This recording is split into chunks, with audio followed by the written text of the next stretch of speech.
Welcome to the Lightkeepers Podcast. I'm Clayton Vandiver, your Lightkeeper, with a show dedicated to everyone who wants to get the most quality out of life that they can.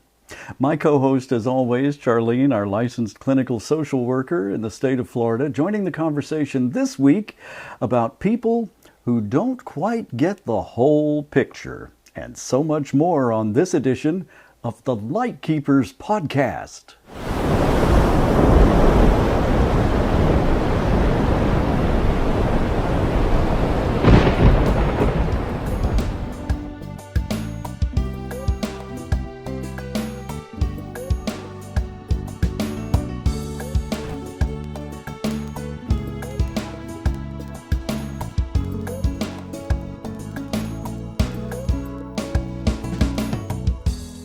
And before we start, please leave your questions or comments below. We love to hear from you. Questions this week will be answered during our show that appears online every Wednesday evening at 7 p.m. Eastern, both audio and on YouTube. The Lightkeepers Podcast is an exclusive production of A Guiding Light. We'll tell you more about that great organization at the end of the podcast, but we don't have much time. Let's get right into this week's conversation about people who don't have the whole picture. Charlene, what in the world are we talking about? So we're talking about well-meaning individuals or organizations who host events where people can come and get information about their advance directives. Okay, like the 5 Wishes? Like the 5 Wishes. Okay. But these events are being hosted by people who don't have any medical training. And so their intentions are good. They are trying to do the right thing, but they may not be showing the full picture. I see. So when you get the 5 Wishes, and I wish we had one of those documents in front of us right now. Are you familiar enough with it to tell us what the 5 Wishes are? Oh, absolutely. Oh, okay. Absolutely. I may not get them in the right order, but I can tell you what. Okay. And first of all, the 5 Wishes is a little deceptive because it's not about 5 wishes. There are actually only 3. Well, for folks who have never heard of the 5 Wishes before, tell us what that's all about. So the 5 Wishes is an advance directive that is legally binding in almost all 50 states. I think last time I checked it was legally binding in 46 or 47.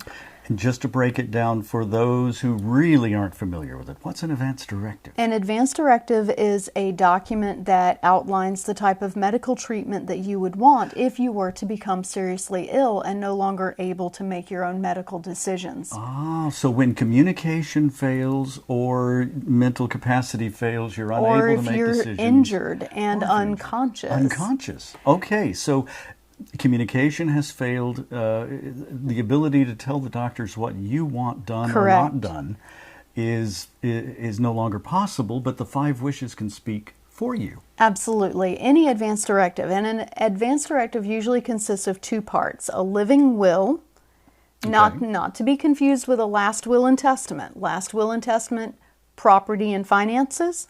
Living will, medical and health. Well, there you go. We may have to do a whole show about that.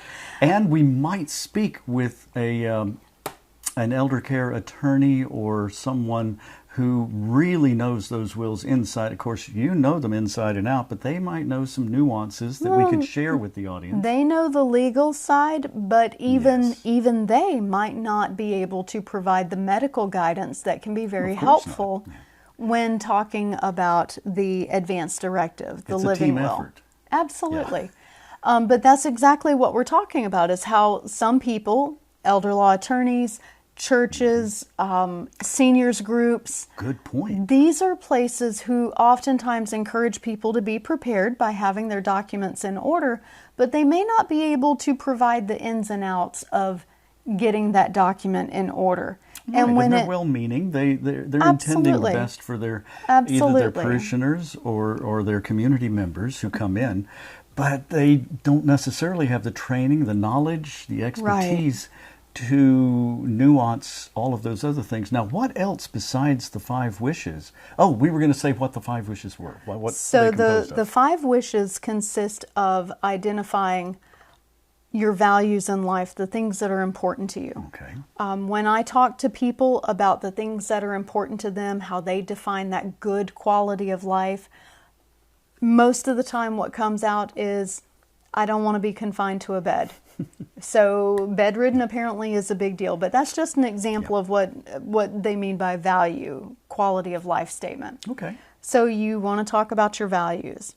You want to talk about who you trust to make those decisions for you. Mm-hmm. And then you get down to the 3 wishes that are specifically about your medical treatment. And those usually, like with the 5 wishes, it's would you want to be maintained on life support if you were nearing the end of your life? Okay. If you were permanently unconscious, or if you were in a state of permanent confusion. Okay. So, in a nutshell, terminally ill, coma, Okay. dementia. Oh, all right. I mean, that pretty much sums it up right down the line. Now, the 5 wishes is not the only advance directive out there. A lot of states have their own documents. It doesn't have to be super specific. You can go online and download one. The key thing is you want to make sure that it's witnessed and notarized. That's what makes it official. Oh, that's an important step. I wonder if when those communities or parishes have those gatherings and talk about doing that, I wonder if they finalize that step or just send folks home saying, take this to your local bank or savings and loan and have them notarize it for you. And then it gets misfiled, never gets finalized. That can happen. But the more important part of that is, a lot of times these organizations, these communities, they're providing this document so that people can be more prepared, or maybe to at least start the conversation, because it's a difficult conversation that some people find uncomfortable. Nobody likes to talk about it. But it is important to talk about, because otherwise nobody's going to know what you would want. But the problem is these are people that might not have the medical training to be able to answer the questions that might come up. So for example, what is life support? Do you know what life support is?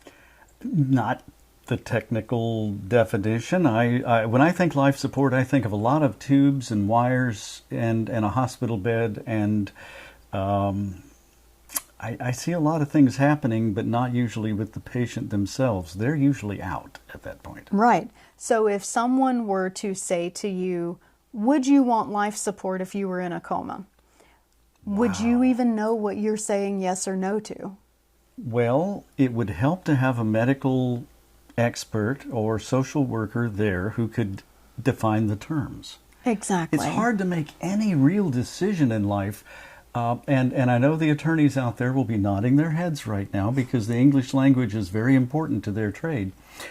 That if you don't define the terms, you don't know what you're agreeing to, even about yourself. Exactly. And considering the fact that this is medical treatment that could save your life or prolong your life in a condition that you would not want to live in. In other words, changing you're able to more take control of, as this is what we're all about, is letting people live their lives with more control over the choices and the quality of life that they're enjoying at any stage in life, not just at the end of life or not just when you're on a life support, but anytime. If you have the knowledge to make good decisions along the way, you make better decisions. That's what the show is all about. Absolutely. And it can be a simple thing. It can be a simple thing. I was speaking to someone the other day who had a relative who went in for a simple joint replacement surgery and while under anesthesia had a stroke. Oh, wow. Okay, so we're talking simple procedure, minimal risk, catastrophic outcome. And had that individual not had advance directives, the family wouldn't have known what to do. I understand. Well, when these community centers or churches have these meetings and have these folks go home thinking they're all covered, they're all set, they're all ready, they have everything they need, and what else could they possibly be getting that they're missing out on? What other advanced directives, if you will? As infinite as the World Wide Web is, so are the documents that you could download and complete. Wow. For example, because I know every day you're filling out documents for patients that have a lot more complexity than just those basic 3 or 5 wishes. very true, very true.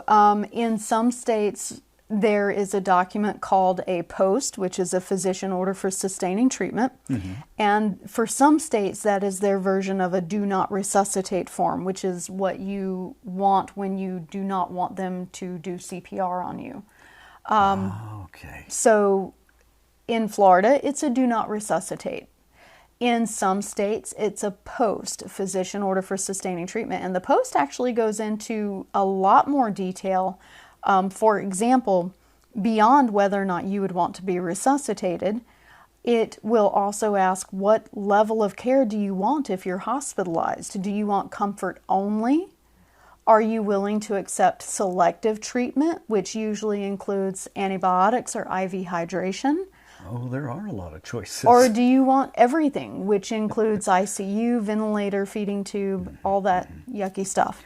Well, you see, folks who didn't have that technical knowledge wouldn't even know to ask those questions, and certainly wouldn't have forms in front of them for you to fill out.